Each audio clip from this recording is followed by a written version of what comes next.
Bonjour, aujourd'hui je vais vous montrer comment créer une animation sur PowerPoint à partir de ce graphique.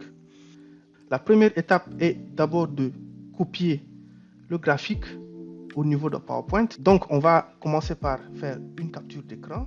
Vu qu'on a besoin de l'image, donc on fait une capture d'écran.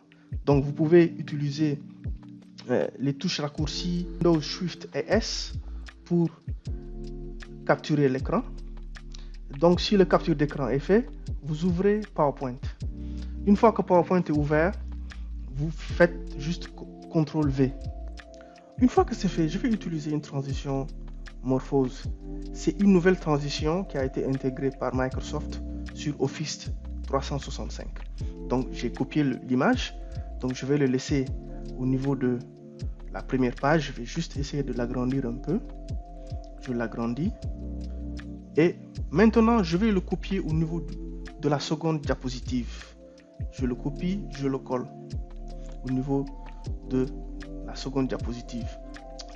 La transition Morphose va me permettre de créer une transition pour illustrer un peu les différentes colonnes, les 5 colonnes représentant chaque continent. Donc c'est pour cela que j'ai copié l'image au niveau de la seconde diapositive. Maintenant je sélectionne le graphique et je viens sur format image et je clique sur rogner. Donc je commence par Afrique, donc j'enlève la partie supérieure et la partie inférieure. Donc j'ajuste jusqu'au niveau Afrique.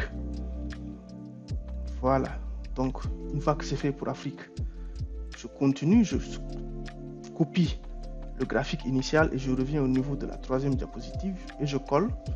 Je vais encore sur format image, je rogne, je le fais pour Asie, pour l'Asie. Voilà, donc je l'ajuste juste pour que Asie soit visible. Je fais la même chose pour Europe. Je sélectionne, je descends, donc juste pour Europe. Pour l'Amérique latine, je sélectionne, je reviens sur format d'image, format de l'image, je viens sur Latin America, je rogne aussi. Voilà, et enfin, je le fais pour North America. Donc je fais format de l'image rogné. Juste pour préciser qu'il faut un abonnement de Office 365 pour pouvoir utiliser la transition Morph. Je ne suis pas encore sûr si cette transition est disponible sur les versions précédentes, mais ce qui est sûr, c'est qu'avec un bon abonnement Office 365 qui ne coûte pas cher, ça coûte que 45 000 francs CFA par année, vous pouvez avoir toutes les options et les mises à jour. Donc, une fois que c'est fait pour North America, je prends l'image initiale et je continue toujours. Je peux copier le diapositive, je sélectionne le diapositive, je fais copier, je viens au niveau juste après la diapositive 6, je colle. Je le fais aussi pour la rubrique urbaine et la rubrique rurale. Donc je sélectionne toujours l'image, je viens sur format de l'image, je rogne et je descends au niveau de rural. Voilà, je rogne pour rural. Je peux encore rogner les deux extrémités. Voilà. Je le fais aussi pour urbain. Donc, je sélectionne encore l'image, je reviens, je le fais sur urbain. Voilà. Donc, je le fais pour urbain. Je descends un peu pour juste montrer la partie urbain. Voilà. Donc, j'ajuste un peu les extrémités.